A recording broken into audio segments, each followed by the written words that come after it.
Donc voilà comment on fait. Voilà comment on fait. Sors-le et puis voilà, on en parle. Tata, s'il te plaît. Casse-toi, fils de pute, pas se retrouver. J'ai dit, laisse le jeune tranquille, pourquoi tu nous emmerdes, toi?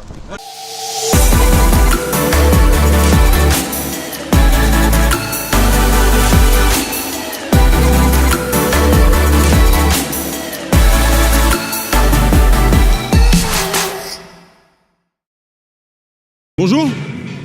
Oui. Vous êtes du syndicat Sud? Exact. Le même syndicat qui organise des ateliers interdits aux Blancs? Non, on parle pas de ça là. Pourquoi on parle pas de ça? Vous êtes gêné? Non, c'est pas que ça me gêne. C'est nos camarades de l'éducation dans le 93 qu'on fait une réunion entre guillemets entre. On a enlevé les guillemets, interdits aux Blancs. Non, mais non, entre racisés, au même titre qu'il y a des réunions par exemple entre femmes. Moi ça me choque pas. Vous n'avez pas honte? Non, moi j'ai pas à avoir. Moi ce qui me choque le plus c'est que vous êtes blanc. Vous avez pas honte de collaborer comme ça? Non, moi je collabore avec personne et déjà Si vous collaborez à l'extinction de votre race. Vous me trouvez agressif? C'est pas de bonne loi, ouais, je vous trouve agressif. Est-ce que c'est agressif d'interdire un débat des Blancs? Moi, je pensais que vous veniez plutôt me poser des questions sur les gilets jaunes et pourquoi la présence des syndicats devrait être avec eux. Ça me paraîtrait beaucoup plus intéressant. Merci. Syndicalement, on vous dégagerait de Manu Militari.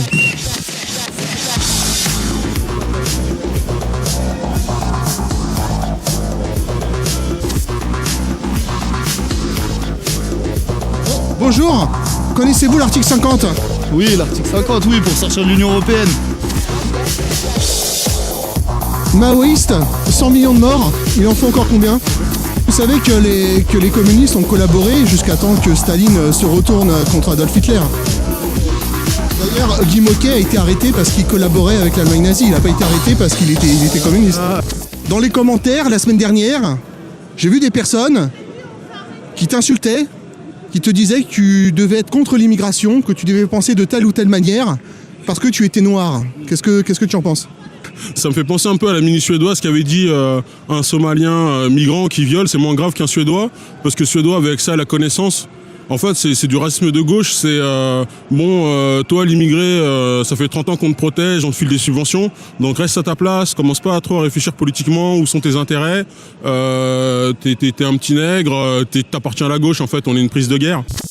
D'autre part, il y a d'autres personnes qui ont dit, puisque tu es noir et que tu es contre l'immigration, eh bien, il va falloir te remigrer toi aussi. On va dire, si je parle pas pour ma paroisse, si on rémigre tout le monde, y compris les mecs qui ont 17 condamnations judiciaires à 10 ans, des petits Algériens, etc. Si on rémigre tout le monde, et qu'on laisse un pays, la France, à 100% blanc, moi je me sacrifie, y a pas de problème, pour que la France redevienne la France, y a pas de souci là-dessus.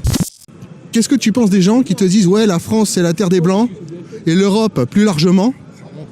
Qu'est-ce que tu en penses ?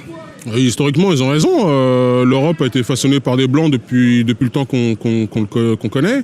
Les Romains étaient des Blancs, les Celtes l'étaient, les Francs l'étaient. Ils ont fait l'Europe, ils ont fait la France. La France, c'est un pays de Blancs, fait par des Blancs pour des Blancs. Maintenant, s'il y a 2-3% d'extra-européens qui respectent la culture, qui savent la chance qu'ils ont d'être en Europe, bon, je pense pas que ce sera un problème. Le souci, c'est que là, on a des dizaines de milliers, quoi. C'est ça le souci. Donc, lui, par exemple, faut le rémigrer, lui, par exemple. Et je pourrais le faire moi-même, il n'y a pas de problème. pour finir, mais ça c'est à moi de le dire, ton grand-père a combattu auprès des poilus. Il a versé le sang pour la France.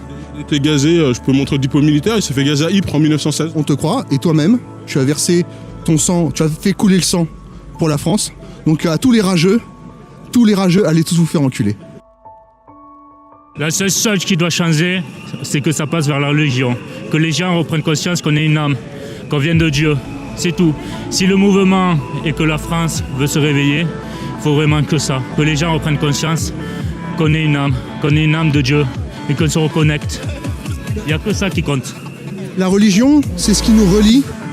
Et est-ce que finalement, c'est pas un retour de religieux, les Gilets jaunes ? Il faut. Il n'y a pas le choix, sinon on meurt. Il n'y a pas le choix. Il faut que les gens reviennent à Dieu. Il n'y a que ça qui compte. Il n'y a que ça.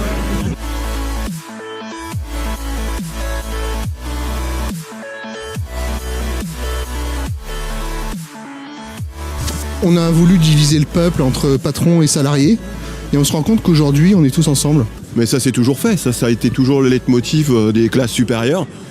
Moi, si je suis là aujourd'hui, c'est pas parce que je souffre au niveau financier ou j'ai la chance encore d'être parmi ceux qui ont la tête bien hors de l'eau. C'est surtout je suis là pour mes enfants, pour mes parents qui étaient des ouvriers, qui ont trimé toute leur vie pour que nous, on ait la chance de faire des études ou s'en sortir un peu mieux qu'eux. Ils ont travaillé toute leur vie, ils ont eu des salaires de misère et aujourd'hui, on leur pompe leur retraite, ce qui est scandaleux. Moi, mon père a plus de 80 ans et tout à l'heure, j'ai croisé un monsieur de 80 ans dans la... Au profit de qui, d'après vous? Pas au profit de la société. C'est ça qui est dommage. Après, pour discuter avec beaucoup de gens qui sont dans les manifs, il y a très peu de gens qui disent qu'il faut piquer de l'argent aux riches ou des choses comme ça. Ils veulent une justice fiscale, c'est tout ce qu'ils veulent. Ils veulent vivre. Ils veulent vivre et ils veulent plus survivre, ouais, c'est ça. Hier soir, Macron a expliqué qu'il fallait donner plus de moyens pour les migrants et qu'il fallait accélérer les procédures d'obtention à la nationalité. Est-ce que vous avez un avis là-dessus? Aux Français qui sont en train de mourir de faim, qui manquent de moyens, Macron dit « Ah oui, les peu de fonds apparemment qu'il leur reste, il faut les allouer aux migrants ». Alors que c'est pas du tout la question actuelle et que je pense que pour sa sécurité et pour qu'il reste à peu près au pouvoir, il serait plus intelligent de travailler sur les points qui sont demandés par les Gilets jaunes. Il a signé le pacte de Marrakech alors que la population française était majoritairement contre.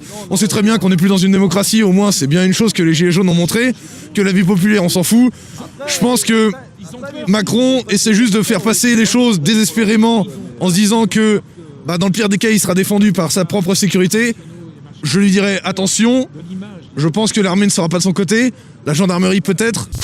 J'étais ancienne élève à Saint-Cyr, j'ai quitté l'armée parce que je ne voulais pas partir dans un pays étranger, déstabiliser le gouvernement juste pour des intérêts républicains et je trouve que ça honteux que des jeunes qui sont prêts pour se battre leur pays, qui ont des valeurs immenses, un honneur et un courage incommensurables, sont envoyés au casse-pipe dans des pays étrangers où nous n'avons rien à faire.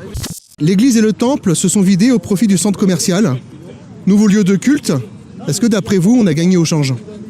Absolument pas.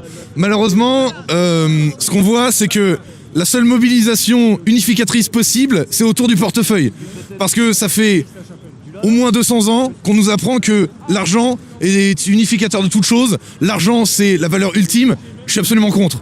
Le souci, c'est que maintenant, j'aime bien l'exemple de la ZAD, car bien que je ne sois pas tellement zadiste, je trouve que, j'ai vu dans la ZAD un système alternatif qui fonctionnait sans forcément avoir l'euro autour, sans forcément avoir une monnaie unificatrice.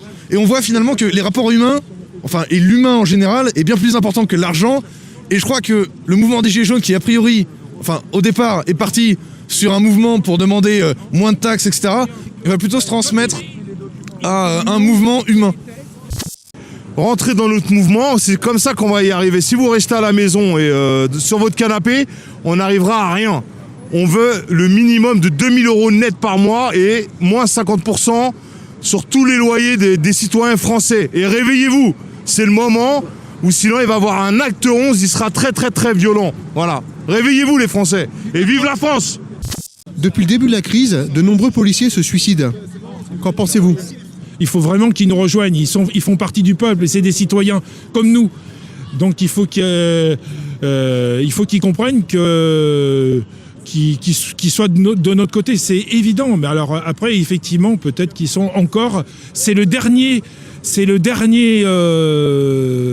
ce qui maintient encore le pouvoir de Macron et de tout ça. Si eux, ils viennent de notre côté, c'est fini. Il n'y a plus qu'un mince filet de CRS qui sépare Macron du peuple.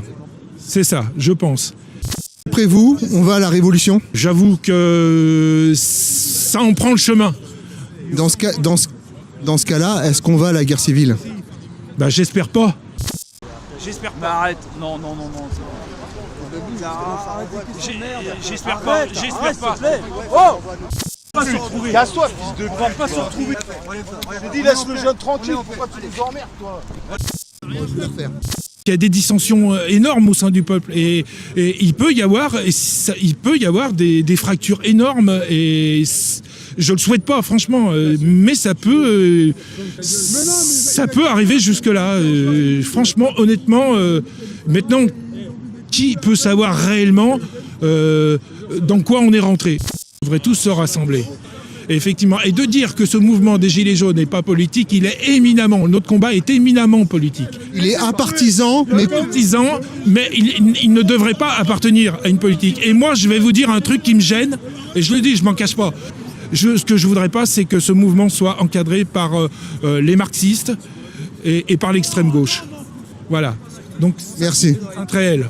Et je pense que c'est pas possible puisque c'est un mouvement qui part sur trop de taxes. Je pense que définitivement ça n'arrivera pas puisque c'est un mouvement qui est parti sur un problème d'impôt trop important. Exactement. Et il faut que les Rothschild depuis Giscard. Mais moi, je tiens surtout à montrer mon soutien aux Gilets jaunes, à dire qu'en fait, il faut continuer le combat. Démission, Macron, démission. Vous venez du Sud avec votre accent? Oui. Vous venez d'où? De Marseille. Et on est venu jusqu'à Paris pour montrer qu'on soutient vraiment les Gilets jaunes. Tellement les Gilets jaunes. En fait, ce qu'il faut comprendre, c'est qu'il faut vraiment pas lâcher le combat. Le mouvement des Gilets jaunes, c'est la France profonde, c'est la France chrétienne, c'est la France de toujours. Oui, tout à fait. En fait, on a pu remarquer que le mouvement des Gilets jaunes, c'est pas la France des partis, c'est pas la France légale. Je vois juste qu'en regardant les drapeaux qu'on voit lors des cortèges, on voit pas de drapeau européen, on voit pas de drapeau des partis républicains, ni Front National, ni extrême gauche, ni gauche.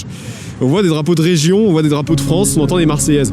Donc en ce sens, moi je dis vraiment la France des Gilets jaunes, c'est la France réelle. Je dirais que c'est la majorité silencieuse, comme dit Donald Trump parle de la majorité silencieuse des États-Unis, la silent majority. Et on peut constater en effet que c'est la France des familles, c'est la France des petits patrons, la France des employés, la France des salariés, mais qu'on n'entend pas et qu'on ne voit jamais sur les plateaux télé. Et en ce sens, voilà, on peut dire que c'est la France éternelle. Et quand j'entends des Marseillaises à tue-tête, quand je vois des drapeaux de France, quand je vois des drapeaux de région, là je me dis c'est la France dans toute sa mosaïque et toute sa diversité. Enfin la vraie France quoi. Mais par rapport à l'acte 2, il y a quelque chose qui m'a beaucoup ému, c'était de voir des prêtres en fait avec les Gilets jaunes. Et les Gilets jaunes aussi, ça les a émus, parce qu'on a vraiment senti que c'était un morceau de la France qui pareil est assez méprisé dans les médias et qu'on retrouve dans la rue. Et ce qui serait intéressant, c'est que l'Église catholique, elle prenne conscience que ce mouvement, ça dépasse, c'est bien plus qu'un mouvement de syndicalistes ou qu'un mouvement de revendication pour la hausse du pétrole ou du carburant. C'est un mouvement français qui part de la base. Et l'Église catholique a tout intérêt pour l'évangélisation des âmes à venir participer à ce mouvement. C'est ma conviction profonde. Moi, je manifeste aussi, pas pour moi, mais pour les générations, mes petits-enfants. Mes enfants, les enfants de mes potes, les enfants et ainsi de suite. Je me bats pour la génération qui va arriver. Les anciens aussi se battre. À nous de reprendre la relève. On a l'Arc de Triomphe derrière nous, c'est très symbolique. Oui, bah ça nous prouve déjà qu'on a une victoire. Les flics, les policiers, les CRS. C'est nos anciens qui sont morts pour la France. Nos anciens sont morts pour cet arc. Au jour d'aujourd'hui, nous défendons cet arc. Le 1er décembre, on a combattu sous cet arc. C'est un appel à manifester, descendez dans la rue, battez-vous pour vous, et non seulement pas pour vous, mais aussi pour vos enfants, vos petits-enfants, et la génération suivante. Parce que la génération qui va arriver, ce sera elle qui bâtira ensuite le futur. Et nous, on bâtit aussi le futur avec ça.